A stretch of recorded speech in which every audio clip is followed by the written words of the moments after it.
त्याच्यामध्ये माउंटिंग करायला सुरुवात केली. माउंटिंगचं जे टेक्निकल आहे ते अशा पद्धतीने आहे. कुठल्याही चित्राला म्हणजे हे आर्टिस्टसाठी खास करून आहे. तुमचं पेंटिंग जेव्हा येतं ना, तेव्हा तुमचं पेंटिंग हे बेसिकली असं माउंटिंग पाहिजे, एक बॅकिंग माउंट पाहिजे आहे. त्याच्यानंतर या ज्या टेप पाहिजे आर्कायवल टेप पाहिजे आणि हा त्याच्यावर लागला पाहिजे. आता याच्यामध्ये जेव्हा आम्ही कॉन्झर्वेशन ग्रेड माउंटिंग म्हणतो, तेव्हा हा पाठीमागचा पेपर ऍक्च्युली तुमच्या याला चिकटतो. ओके. तुमचा पुढचा चित्र चिकटत बरोबर. नाही. त्यामुळे पाठीमागचा पेपर हा सगळ्यात महत्वाचा आहे माउंटिंग मधला. हा माझ्याकडे रेग्युलर माउंट बोर्ड सुद्धा जे वापरतो त्याच्यामध्ये हा नॉन ऍसिडिक किंवा ऍसिड फ्री असतो. हा आता हा जो केला होता तो म्युझियम ग्रेड मध्ये केलेला होता. म्युझियम ग्रेड म्हणजे यातलं सगळं मटेरियल जे आहे ते कॉटन रॅक्स पासून बनतं. ओके. कॉटन पासून बनत असल्यामुळे कॉटन हा बाय प्रॉडक्ट आहे झाडाचा. त्याच्यामधून ऍसिड बाहेर पडत नाही. जसं रेग्युलर माउंट बोर्ड घेतले तर ते झाडाच्या लगद्यापासून बनलेले असतात. जसे तुमचे documents over a period yellow होतात, ब्राऊन होतात, तो डॉट ट्रॅव्हल होतो, तसं म्युझियम ग्रेड माउंट बोर्ड मध्ये काही होत नाही. त्यामुळे म्हणजे बेसिकली फ्रेमिंगच्या मटेरियलमुळे तुमचं चित्र कधी खराब होत नाही. ओके. 90% गोष्टीमध्ये तुमच्या फ्रेमिंगचं चुकीचं मटेरियल वापरल्यामुळे तुमचं चित्र खराब होतं. आता तुम्ही फॅब्रिओनाचा पेपर घेतला, म्युझियम ग्रेड कॉटनचा पेपर घेतला आणि जर तुम्ही साधं माउंट बोर्ड घेतला आणि फ्रेमिंग केलं तर ते मटेरियल तुमच्या चित्राला खराब करणार आहे.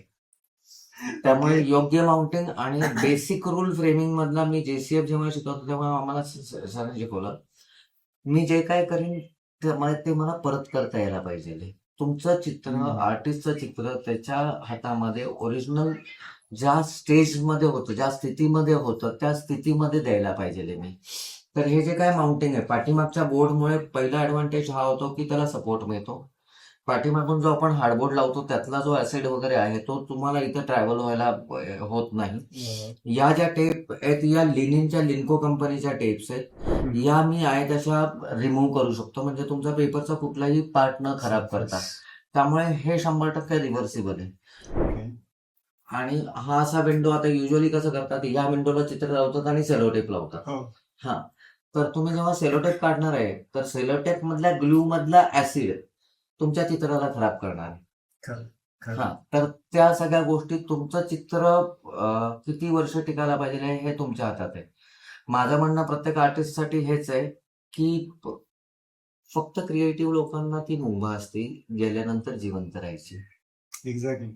बाकी कोणालाही मुभा नसते. बाकीचे जिवंत असतात, फोटो फ्रेम मध्ये असतात, पण तुम्ही तुमच्या पेंटिंगच्या माध्यमातून तुम्ही नंतर अमर राहतात. तर तुम्हाला तुमचं आयुष्य किती वाढवायचंय अशा पद्धतीने तुम्ही विचार करा. त्याच्यामध्ये बजेट नाहीये. बरं तुम्ही हीच गोष्ट आपल्याकडे तो अवेअरनेस नाहीये.